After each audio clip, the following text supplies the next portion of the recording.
به نام آن که دل کاشانه ای اوست، به نام آن که دل کاشانه ای اوست، نفس گرد متاع خانه ای اوست. به نام آن که جان را فکرت آموخت، به نام آن که جان را فکرت آموخت، چراغ دل به نور جان برافروخت. سلام و درود بی پایان نثار یکایک شما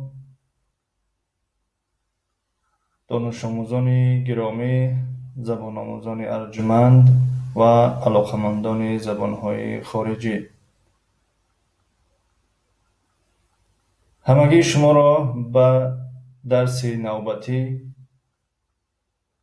که زبان انگلیسی از کتاب نیو گرامر تایم است و درس 16 است خوش آمدید و خیر مقدم میگویم و تشکر که تا این درس با ما هستید.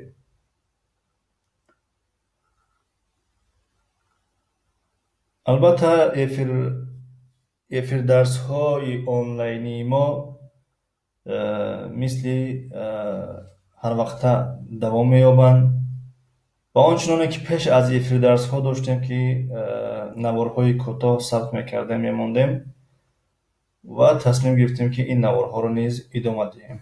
چرا؟ به خاطر که افیر درس های آنلاینی گاه 1 ساعت گاه 1.5 ساعت دوام میکند و شاید بعضی از دوستان وقتی کافی نداشته باشند که 1 ساعت نشینن و درس خوانن. بنابراین همون 1 ساعت یا 1.5 ساعت رو به شکل فشرده در 15 یا 20 دقیقه پیشکشی شما خواهیم کرد. در درس های گذشته که درس 15 هم بود تا صفحه 43 بود، اگر خطا نکنیم 43 تا صفحه 43 آمدیم، درس 15 هم. و از این درس از صفحه 44 آغاز میکنیم. موضوع درس امروزه have got یعنی داشتن، دارا بدن، یعنی یک چیز را در خود داشتن، صاحب بدن. have got هم have got درست است و هم have، یعنی هر دو به یک معنا است. have نیز مثلا I have مثلا من دارم، I have got من دارم. negative منفی question سوال. I have got a surprise for you. surprise به معنای surprise، تعجب، هدیه، مکافات، تحفه می آید. البته در زبان تاجیکی نیز گاه سورپرایز استفاده می شود چنانه که در زبان روسی استفاده می شود و به معنای هدیه یا تحفه است. I have got a surprise for you. من یک هدیه برای شما دارم، یعنی من برای شما یک هدیه دارم.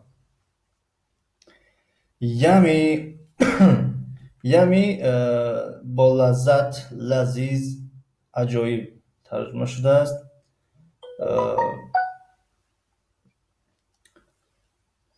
جالب به معنای جالب نیز می آید. خب chocolate eggs، chocolate eggs یعنی وقتی گفت برین گفت که جالب است یعنی لذیذ است. chocolate eggs یعنی همون تخم شکلاتی، یعنی تخم شکلاتی یعنی لذیذ است. خب این بود رسم یکم. میگذاریم بر رسم دوم. در رسم دوم برین میگوید Have you got a chocolate egg for me؟ آیا برای من نیز تخم شکلاتی داری؟ Have you اینجا شکلی سوالی شد، یعنی همین have got که دارد میشود در اول بگذارید هم معنای دارد میشود هم معنای آیا میشود، یعنی جمله سوالی میشود. آیا برای من Have you got a chocolate egg for me؟ آیا برای من تخم شکلاتی داری؟ در جواب زوی میگه yes I have، بله دارم. here you are، انا از آن توی، انا از تو. اما در اینجا here به معنای اینجا است، you تو، شما، are یعنی است. یعنی اگر کلمه به کلمه ترجمه کنیم میشود here you are، یعنی تو در اینجا هستی، یعنی اینجا تو هستی. اما این عبارت برای اون استفاده میشود که وقتی که میگیم که در زبان تاجیکی نیست، میگیم انا این از این تو هست، یعنی انا با تو، یعنی که من از تو. مثلا I haven't got a chocolate egg. در اینجا توتی فکر رانده شده است. البته وقتی که خیلی در درونی مثل ابرناک آمد یعنی وای فکر کرده است، نگفته است، اما خود به خود فکر دارد. میگه I haven't got a chocolate egg، یعنی میگه من تخمی شکلاتی ندارم. و در رسم سیوم علاقه توتی یعنی یک نقشه رو استفاده بود. میگه look they've got a model plane، میگه بنگرید اونها یک هواپیمای نمونوی دارند. یعنی مدل هم در زبان تاجیکی هم مدل ترجمه شده است و هم نمونه ترجمه شده است، هم نمونوی ترجمه شده است. یعنی میگه نگرید اونها یک هواپیمای نمونوی دارند. در اینجا برین میگه where کجاست در کجاست، یعنی در زبان تاجیکی کنی. وقتی که اینها سه نفر مشغول تماشای هواپیما میشوند و در اینجا توتی شروع میکند به خوردن همون chocolate egg و میگه now یعنی الان now I have got 3 chocolate eggs، یعنی اکنون من 3 دانه تخم شکلاتی دارم. خب توتی مثل هر وقت قاعده پیشنهاد میکند در اینجا پوزیتیو یعنی شکل مثبت، نگاتیو شکل منفی، questions شکل سوالی، short answers شکل جوابی. یعنی جمله های خبری، جمله های انکاری، جمله های سوالی، جمله های جوابی، یعنی جواب های کوتاه. I have got a chocolate egg، این شکل پر است. I have got یعنی ما میتونیم بگیم I have got a chocolate egg، یعنی من تخم شکلاتی دارم. I've got a chocolate egg، من تخم شکلاتی دارم، یعنی هر دو در معنای یک است. You have got a model plane، تو هواپیمای نمونوی داری. You've got a model plane، we've got a model plane، ما هواپیمای نمونوی داریم. You've got a model plane، شما هواپیمای نمونوی دارید. They've got a model plane، اونها هواپیمای نمونوی دارند.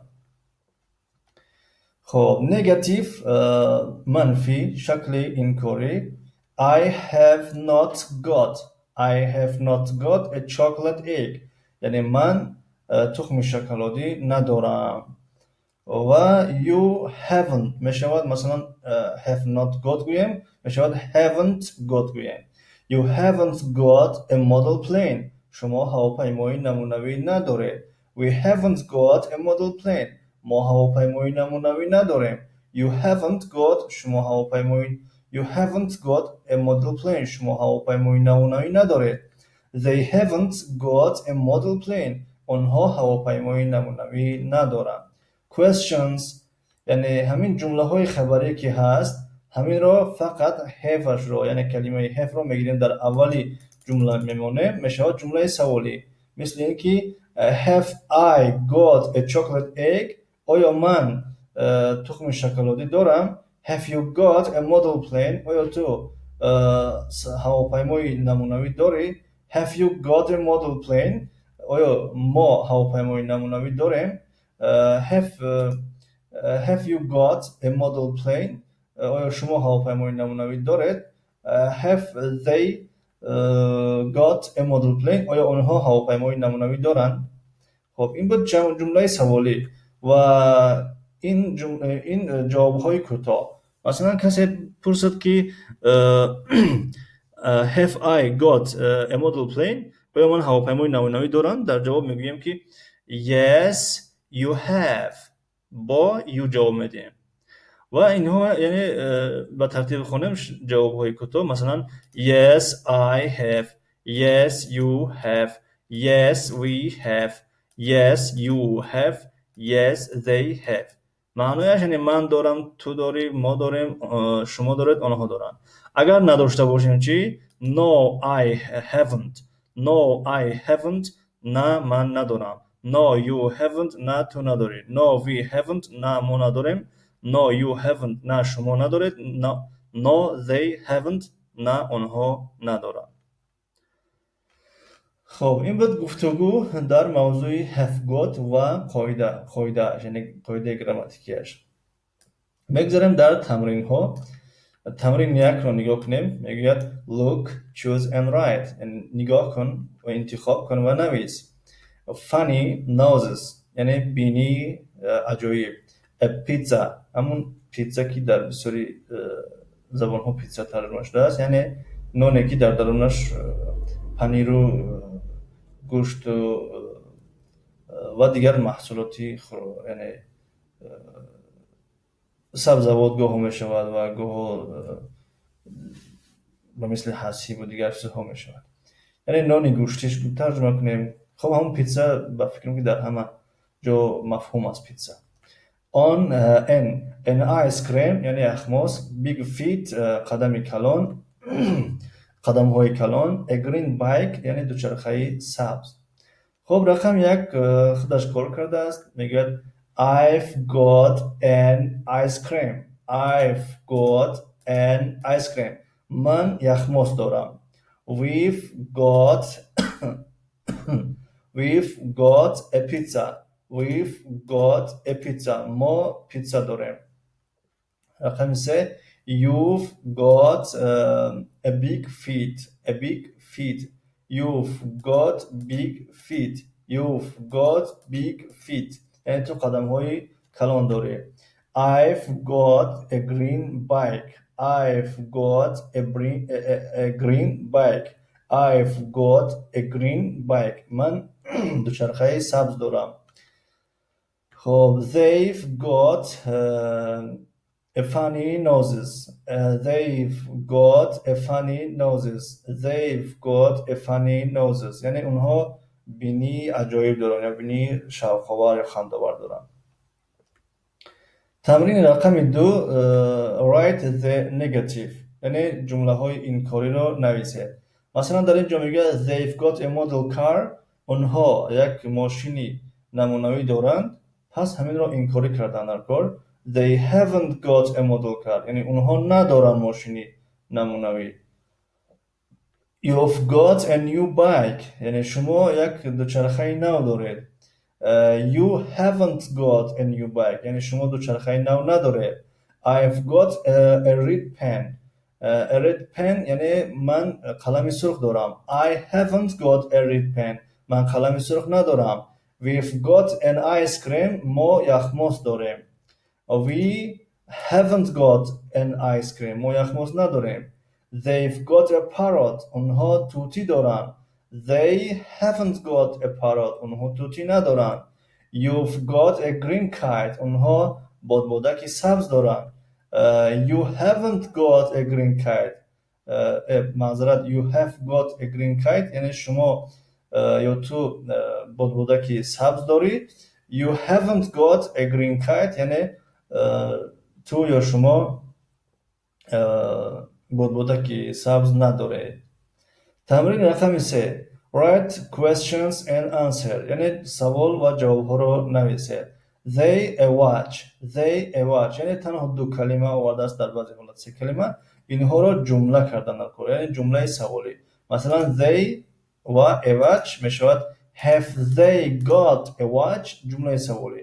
they have got a watch آیا اونها ساعت دستی دارند؟ yes they have بله دارند. have we got a new teacher آیا ما معلمی نو داریم؟ no we haven't. have I got a red nose یعنی آیا من بینی سرخ دارم؟ no you haven't. have you got a rubber آیا تو خط کنک داری؟ Yes, I have. بله دارم. Have they got a computer? آیا اونها کامپیوتر یا نه دارن؟ No, they haven't. نه اونها ندارن. خب ویدیو درسی نوبتی رو در همینجا خاتمه میبخشیم. از درس آینده از صفحه 46 درباره has got میگیریم. ما الان درباره have got گرفتیم. در درس آینده خدا خواسته باشد درباره has got میگیریم. خب این بود درس 16 از سلسله درس های زبان انگلیسی از کتاب نیو گرامر تایم 1. تا درس های نوبتی خداحافظ.